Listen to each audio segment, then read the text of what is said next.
God spoke to Abram again. He said, Abram, I am your shield and I am your protector.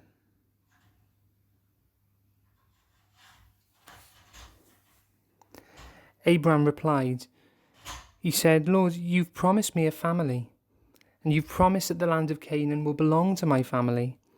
But Sarah and I still have no family. We still don't have a child. God said to Abram, Abram, go outside and look up into the night sky.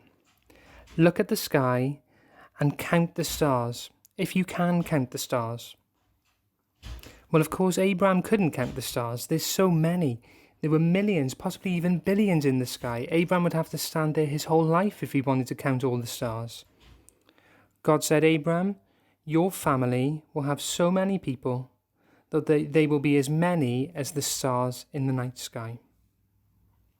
So God added to the promise that he had already made to Abram.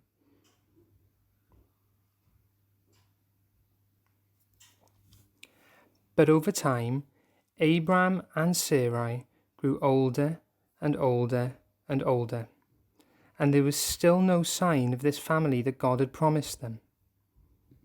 Over time, they both began to lose hope and lose trust in the promise that God had made to them.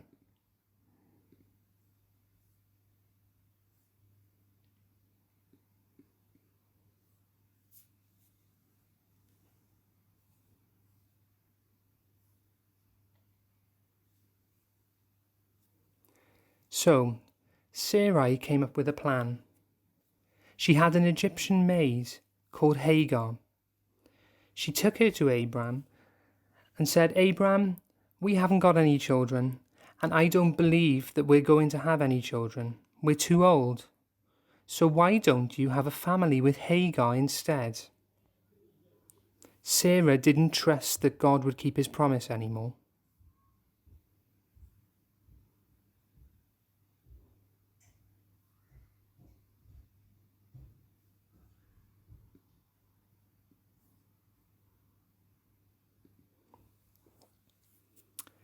Before long, Hagar was expecting a baby.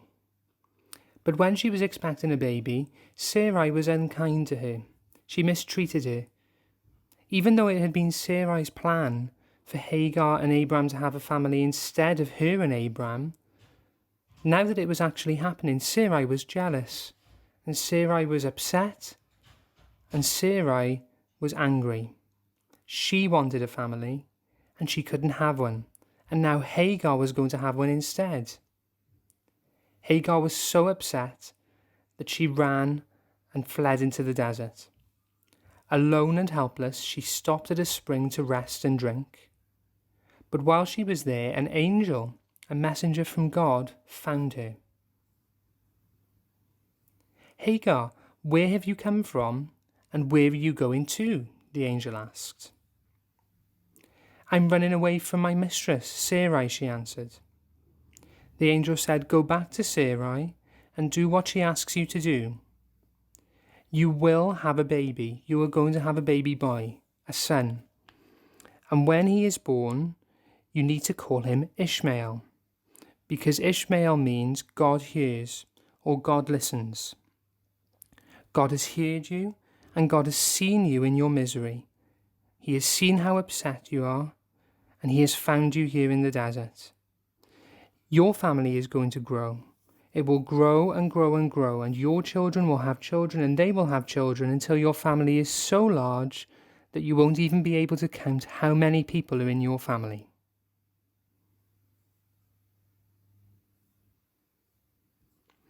Hagar listened to what the angel had said to her, and she did as he had said. She went back to Abraham and Sarai, and her baby boy was born. When he was born, she gave him the name Ishmael. She never forgot how God had come to her and found her and rescued her in the desert when she was at her most upset. You are the God who sees me, she said, and you are the God who hears me. Abram was 86 years old when Hagar gave birth to the baby boy Ishmael. However, God had promised that Abram and Sarai would have a family. And that still hadn't happened. It seemed impossible now that this would even happen. But thankfully, nothing is impossible for God. Now, what would happen in future years is that Ishmael would have children, and they would have children, and they would have children, and eventually Ishmael's family would grow so big that it was almost as big as the family that God had promised Abraham in the first place. And over the years, Ishmael's family would disagree with Abraham's family. They would argue, they would accuse one another, they would try to push each other out of the land, and sometimes they would even fight one another. And this would continue for hundreds and hundreds and hundreds of years.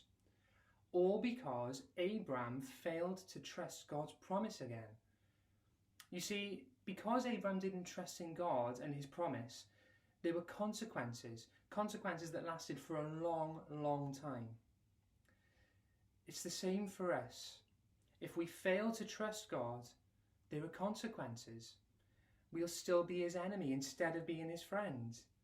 Things won't be right between us instead of us being right before him. That's why it is the most important thing in the whole world that we trust in him.